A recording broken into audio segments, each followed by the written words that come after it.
Good morning, all. Hello. This is our new lesson, news with new standard, standard 9. We are starting maths 1, lesson number first, known as sets. Sets are the very important thing in our life. Actually, we are already using these sets in our daily life, but we don't know that these concepts are called as sets. म्हणजेच काय तर आपण आपल्या daily लाईफमध्ये set हा lesson already आपल्याला set हा lesson आपण शिकतो. आपल्या घरामध्ये जर विचार केला तर फॅमिलीमध्ये आपल्याकडे बऱ्याच ठिकाणी नंबर ऑफ सेट्स किंवा सेटची एक्झाम्पल आपल्याला पाहता येतील, पण आपण त्यांना सेट म्हणतात ही गोष्टच आत्तापर्यंत आपल्याला माहीत नाही. आणि जर 9th स्टँडर्डचा विचार केला तर हा तुमचा पहिला लेसन आहे आणि 11th स्टँडर्डला जेव्हा तुम्ही जाल त्यावेळेला देखील तुम्हाला सेट हा लेसन आहे. त्याचप्रमाणे जर तुम्ही 12वी नंतर BCAला जाणार असाल तर BCAला सुद्धा सेट हा पहिलाच लेसन आहे. म्हणजेच सेट हा लेसन आत्तापासून जर तुम्ही करत गेला तर तुम्हाला फ्युचरमध्ये याचा भरपूर फायदा होणार आहे. त्यामुळे जे काही तुमचे बेसिक कन्सेप्ट्स असतील ते या लेक्चरमधून कवर होतील. आपण आज फक्त आणि फक्त इंट्रोडक्शन घेणार आहोत की कशाला सेट्स म्हणायचं. ओके, तर सेटची मी तुम्हाला इन जनरल काही एक्झाम्पल सांगते. बघा, फर्स्ट एक्झाम्पल घेऊयात आपण. We are going to write first example. For example, days in a week. Actually this example is given in your textbook also. तुमच्या टेक्स्टबुकमध्ये हे एक्झाम्पल दिलेलं आहे. आता याच्यावरून तुमचे कन्सेप्ट क्लिअर होतात का बघा. Week, days in a week, मग हे तर ऑलरेडी तुम्ही फर्स्ट स्टँडर्डपासून किंवा तुमच्या प्रायमरी स्कूलपासून शिकत आला की डेज इन अ वीक म्हटलं की सगळ्यांच्या माइंडमध्ये याचा ॲन्सर आलेला आहे की संडे मंडे. मीस हे तर सोपं आहे, हे आम्हाला येतं. आणि मग जर तुम्ही इंडियामध्ये असताना जर डेज इन अ वीक म्हटला तर संडे मंडे म्हणणार आहात. हाऊ मेनी डेज आणि इन द वीक म्हटलं तर तुम्ही 7 म्हणणार आहात आणि हे डेज तुम्हाला सगळ्यांना येतात. मग असं आहे का की तुम्ही अकलूजमध्ये आहात किंवा तुम्ही सोलापूर डिस्ट्रिक्टमध्ये आहात म्हणजे तुमचे संडे मंडे असणार आहेत. जर तुम्ही उद्या बॉम्बेला गेला तर तुमचं वेगळं काहीतरी आन्सर येणार आहे. किंवा उद्या तुम्ही अमेरिकेला गेला तर days in a weak change होणार आहेत. किंवा तुम्ही उद्या इंग्लंडला गेला तर days in a weak change होणार आहे. असं होणार आहे की आहे का की जर तुम्ही काय चेंज केली, place, if you change your place then answers will be different. असं होऊ शकतं काय एक्झाम्पलच्या बाबतीत? अजिबात नाही. प्लेस चेंज केली तरी ॲन्सर काय राहणार आहे, सेमच राहणार आहे. ओके, कन्सेप्ट समजून घ्या. कन्सेप्ट इम्पॉर्टंट आहे कारण हा लेसन खूप इम्पॉर्टंट आहे. ओके, म्हणजे ज्या क्वेश्चनचं ॲन्सर तुम्ही प्लेस चेंज केली तरीसुद्धा चेंज होत नाही अशा गोष्टी आपण सेटमध्ये कन्सिडर करू शकतो. म्हणजे काय की अशा गोष्टी अशा थिंग्स ज्या प्लेस चेंज केल्या तरी answers remains same are included in the same set. Okay, answers place as per place change होता कामा नये. फर्स्ट कन्सेप्ट कळाला. आता नेक्स्ट, आज तुम्ही लहानपणी हे डेज इन अ वीक शिकला, बरोबर आहे. लहानपणी म्हणजे आपण साधारणतः 6 वर्ष धरूयात, बरोबर आहे. 6 इयर्सचे असल्यापासून तुम्ही हे गोष्टी शिकलेला आहात. मग आजचं तुमचं एज किती? इन जनरल आपण 15 इयर्स कन्सिडर करूयात. 9thमध्ये आहात म्हणजे, बरोबर आहे. 6 इयर्सचे असताना तुम्ही संडे मंडे म्हणत होता. मग 15 इयर्सचे झाल्यानंतर वेगळं काय म्हणताय का डेज इन अ वीकचं ॲन्सर? अजिबात नाही. म्हणजे हा जोक आहे, बरोबर आहे की 6 इयर्सचे असताना तुम्ही संडे मंडे म्हणताय, मग आता काही तुम्ही जानेवारी फेब्रुवारी म्हणणार आहात का? अजिबात नाही. म्हणजे जरी तुमचा इयर्स चेंज झाले म्हणजेच काय चेंज झाला रे, टाईम चेंज झाला तरीसुद्धा त्या ॲन्सरवरती काहीही बदल होत नाही. Answer remains same. आणि मग अशासुद्धा गोष्टी आपण कशामध्ये कन्सिडर करणार आहोत, सेटमध्ये कन्सिडर करणार आहोत. कन्सेप्ट लक्षात येतो आहे? हा कन्सेप्ट तुम्हाला टेक्स्टबुकमध्ये कुठेही नाही, पण कन्सेप्ट क्लिअर होणं इम्पॉर्टंट आहे असं मला वाटतं. त्यामुळं मग तुम्हाला ह्या गोष्टी शिकवते की बघा, फर्स्ट प्लेस चेंज झाली तरी ॲन्सरमध्ये बदल होत नसेल, टाईम चेंज झाला तरी ॲन्सरमध्ये चेंज होत नसेल, अशा गोष्टी असतील तर त्या सगळ्या गोष्टी तुम्ही सेट आहे असं म्हणू शकता. ओके, त्यांना काय म्हणू शकता, सेट आहे असं म्हणू शकता. म्हणजे काय झालं रे, अशी किती एक्झाम्पल सांगू शकता बघा तुम्ही. फर्स्ट सांगितलं पण days in a weak. Next काय सांगू शकता, मंथ इन द इयर, बरोबर आहे, जानेवारी फेब्रुवारी. किंवा मराठी महिन्याचा विचार केला तर चैत्र वैशाख, जे whatever may be the elements there, 12 months असणार आहेत त्या ठिकाणी सुद्धा. म्हणजे हे सुद्धा पिढ्यानपिढ्या आपल्याला ॲन्सर्स चेंज होतात का. किंवा आणखी एक बघा, साधं सिम्पल एक्झाम्पल सांगते. 2 + 2 ॲन्सर किती, डेफिनेटली 4. मग असं आहे का इंडियामध्ये 4, अमेरिकेमध्ये गेल्यानंतर ते 6 होणार आहे, चेंज होणार आहे का? नाही. म्हणजे हा 4 जो आन्सर आहे तो सुद्धा आपण सेटमध्ये इन्क्लूड करू शकतो, पण त्याच्यासाठी थोडेसे वेगळे कन्सेप्ट आपल्याला यूज करावे लागणार आहेत नंबरसाठी. इन जनरलचा विचार करूया. मग फर्स्ट एक्झाम्पल बघितलं आपण days in a week, second example बघितलं months in a year. After that we are going to use prime numbers. We are going to use prime numbers. हे सगळे मॅथमॅटिकल एक्झाम्पल सांगते मी, मुद्दाम सांगते मॅथमॅटिकल, नंतर general लाईफमध्ये अप्लाय करायला शिकवेन. प्राईम नंबर्स म्हटलं की starting from 2, next one is 3, next one is 5, next one is 7. After that definitely 11 is there, after 13, after that 17, after that 90. मी 20पर्यंत लिहिलेत, बाकीचे आपण पुढे फर्दर एक्झाम्पल्समध्ये बघूयात. Okay, I have written here up to 20 and these are the our prime numbers. So असं असणार आहे का की याचं ॲन्सर इंडियामध्ये वेगळं, फॉरेनमध्ये गेल्यानंतर वेगळं, किंवा आत्ता आपण 9thमध्ये आहोत म्हणून वेगळं, 11, 12ला गेल्यानंतर वेगळं? अजिबात नाही. म्हणजे as per time, as per place, this answer remains same. So these such a type of concepts are involved in the sets. Okay, in general लाईफमध्ये मी मगाशी म्हटलं इंट्रोमध्ये तुम्हाला की जनरल लाईफमध्ये आपण सेट ह्या गोष्टी यूज करतो, फक्त आपल्याला हे माहीत नाही की त्याला सेट म्हणायचं असतं. आता जनरल लाईफचा जर उदाहरण घेतलं तर आपल्या फॅमिलीचा विचार करूया. फॅमिलीमध्ये डेफिनेटली मम्मीचं किचन असतं, बरोबर आहे. मग किचनमध्ये जेवण्यासाठी आपण बऱ्याचशा गोष्टी वापरतो. फॉर एक्झाम्पल डिनर सेटचा विचार करा. डिनर सेटमध्ये प्लेट्स असतात, बरोबर आहे. डिनर सेटमध्ये त्यानंतर प्लेट्स नंतर स्पून्स असतात, डिशेस असतात. ह्या सगळ्या गोष्टीचा जर विचार केला तर डिनर सेटमध्ये काही बाउल पण असतात. मग डिनर सेटमध्ये ॲज पर प्राइजेस थोडेफार एलिमेंट्स चेंज होतात, पण जेवायला लागणारी भांडीच याचा जर आपण विचार केला तर थ्रूआउट काय असणार आहेत? सेम आहेत. म्हणजे ती कुठेही गेले तर चेंज होत नाही. मग या सगळ्यांमध्ये बघा प्रॉपर्टी कोणती वापरली रे आपण? आपल्याला लागणारी काय आहेत? ते ॲपॅरेटस आहेत किंवा इन्स्ट्रुमेंट्स आहेत जे आपण डिनरसाठी वापरतो आहोत. First one. सेकंड वन तुम्हाला सांगितलं मी, इथं काय वापरलं आपण? Prime number. इथं काय वापरले होते सुरुवातीला आपण? Days in a weak. म्हणजे कोणता तरी क्रायटेरिया, कोणती तरी प्रॉपर्टी वापरून जर काही इलेमेंट्स, काही गोष्टी, काही वस्तू, काही ऑब्जेक्ट्स आपण जर कलेक्ट करत असू, कोणती तरी प्रॉपर्टी, कोणता तरी रूल, कोणता तरी नियम वापरून आपण 2 किंवा 2पेक्षा जास्त ऑब्जेक्ट्स, वस्तू इन मराठी, कोणता तरी रूल, कोणती तरी प्रॉपर्टी यूज करून 2 किंवा 2पेक्षा काय असणार आहे? जास्त, मोर दॅन 2 ऑब्जेक्ट्स आपण जर एखादा रूल अप्लाय करून कंबाईन करत असू तर त्या पूर्ण कॉम्बिनेशनला सेट असं म्हटलं जातं. काय सांगितलं बघा? एखादा रूल किंवा एखादी प्रॉपर्टी अप्लाय करून 2 किंवा 2पेक्षा जास्त ऑब्जेक्ट जर आपण एका ठिकाणी कलेक्ट केले, गॅदर केले तर त्याला काय म्हणू शकतो आपण? सेट. ओके. फॉर एक्झाम्पल तुमच्या मम्मीच्या किचनमध्ये असणारा डिनर सेट. मग कोणती प्रॉपर्टी वापरली? डिनर, जेवायला लागणारी भांडी ही वापरलेली आहेत. Second one lemon set. Lemon set म्हणजे 6 ग्लास असतात किंवा 12 असतील. ओके. त्यानंतर टी सेट, चहा पिण्यासाठी. मग प्रॉपर्टी इथं काय आली? ड्रिंकिंग, चहा पिण्यासाठी वापरली जाणारी भांडी. किंवा त्याहीपेक्षा सोपं सांगते, मम्मी पोहे बनवते आपली, बरोबर आहे. मग इथं पोहे ही आपली प्रॉपर्टी झाली. मग पोहेमध्ये मम्मी काय काय गोष्टी टाकते? डेफिनेटली आता पोहेमधले एलिमेंट्स मी तुम्हाला सांगायची गरज नाही आहे की काय काय टाकलं जातं. मग त्याच्यामध्ये जे वापरले जातात, पोहे असेल, मीठ असेल, कांदा असेल, शेंगदाणे असतील, हे सगळ्या गोष्टी काय झाल्या? त्याच्यामधले ऑब्जेक्ट्स. रूल कोणता वापरला? पोहे. आणि पोह्यामध्ये जी गोष्टी वापरतो, अगदी पोहेसुद्धा, पोहे, कांदा, काहींना वाटत असेल की मी शेव टाकतो, इट्स ओके. शेवसुद्धा काय झालं तुमचा? ऑब्जेक्ट. म्हणजे इथं खाण्यासाठी वापरल्या जाणारे जे काही पोहेमध्ये वापरले जाणारे वस्तू आहेत त्यांना आपण ऑब्जेक्ट म्हणणार आहोत. आणि तयार झालेला जो एलिमेंट आहे, जो आपल्या डिशमध्ये येणार आहे, त्याला आपण काय म्हणू शकतो? सेट. हे डेली लाईफमधली आपली एक्झाम्पल झाली. मग कोणताही पदार्थ जर खायला लागला तर इथून पुढे लक्षात ठेवा की तो आपला काय झालेला आहे? सेट. आणि प्रॉपर्टी किंवा रूल कोणता वापरला तिथं? तर इटिंग ऑब्जेक्ट्स आहे, ते फूड मटेरियल आहे. ही प्रॉपर्टी आहे तिथे की आपण फूड मटेरियल यूज करतो.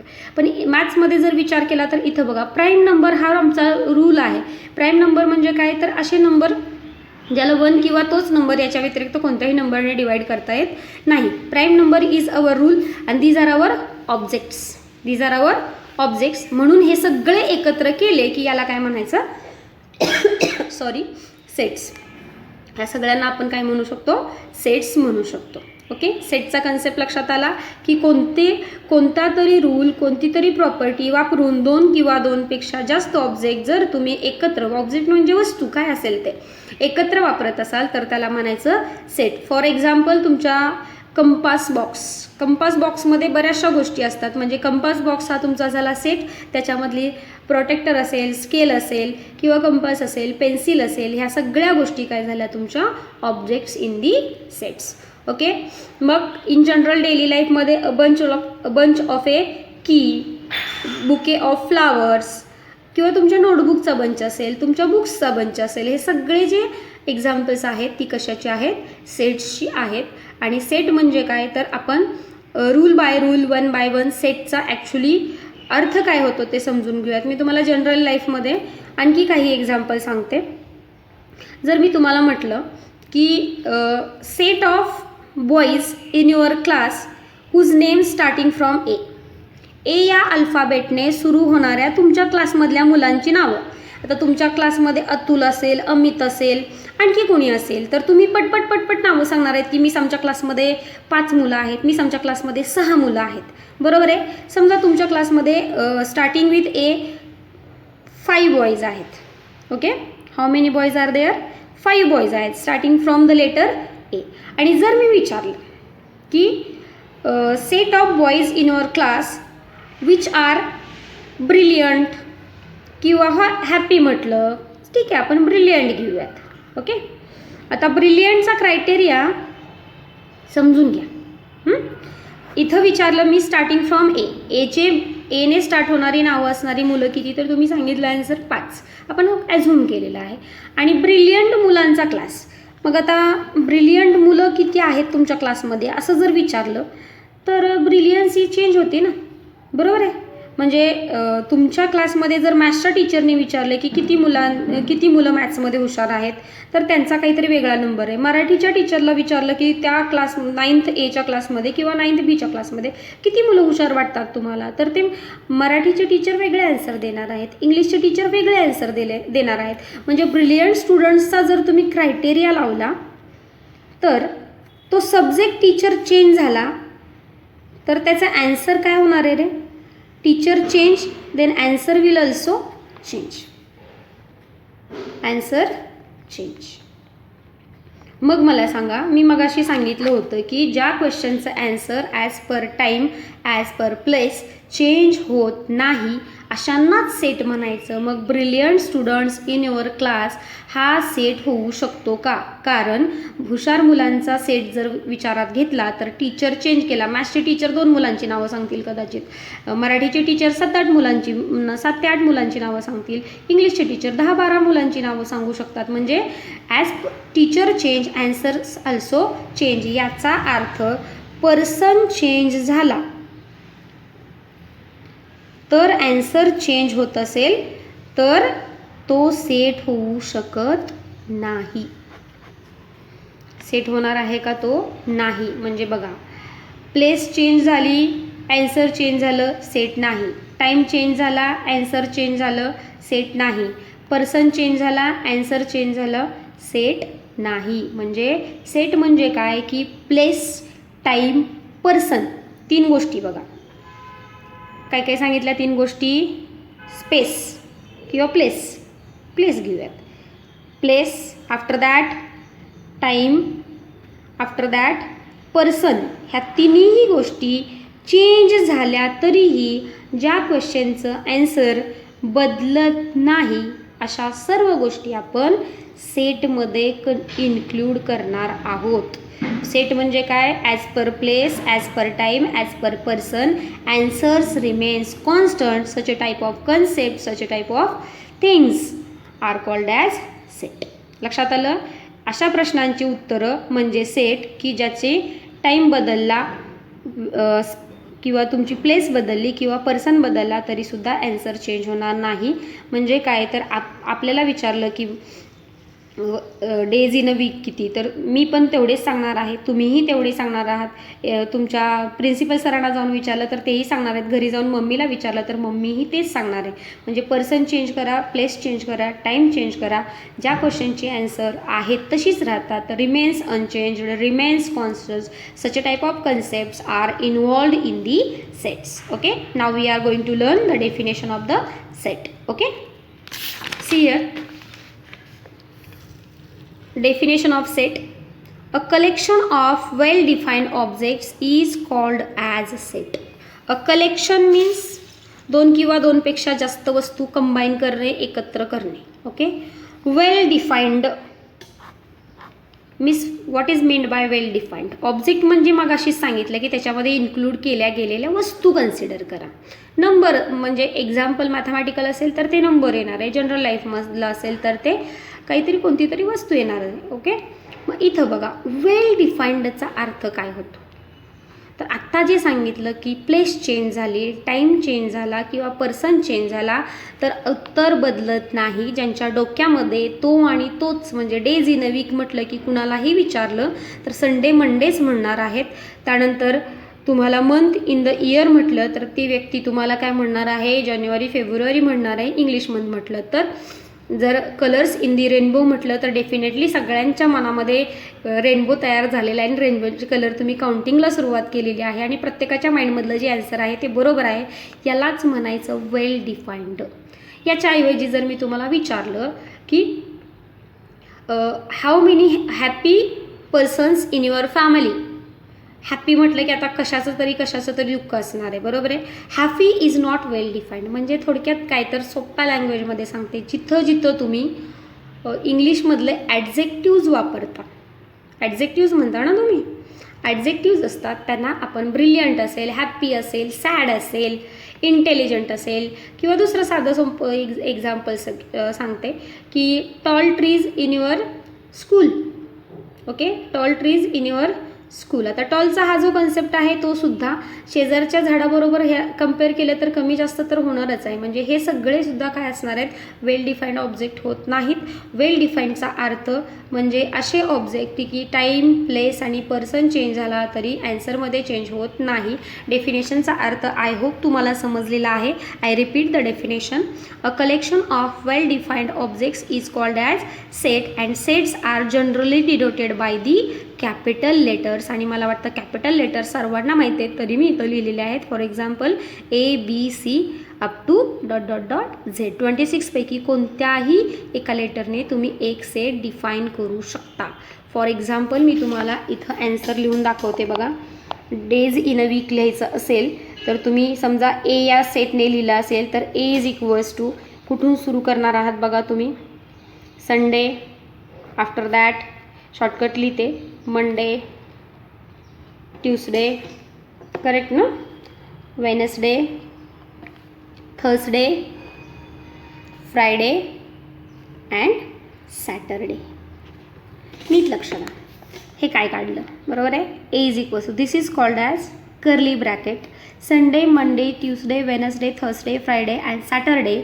Each day is separated by comma. प्रत्येक डे हा मी कॉमाने सेपरेट केलेला आहे. मग मी संडे मंडे असंच लिहिलं पाहिजे का? मला जर माझा सिक्वेन्स चुकला, मी इथं वेनसडे लिहिलं असतं किंवा मंडे इकडे कुठंतरी लिहिलं असतं तर मला तुम्ही किती मार्क्स देणार, बरोबर आहे. मग या ठिकाणी सेट लिहिण्याचे काही नियम आहेत, जे नियम मी तुम्हाला सांगते. First, denoted by what, capital letters. Okay. Second, each element is separated by comma. each element म्हणजे आतमधले object. each element is separated by comma.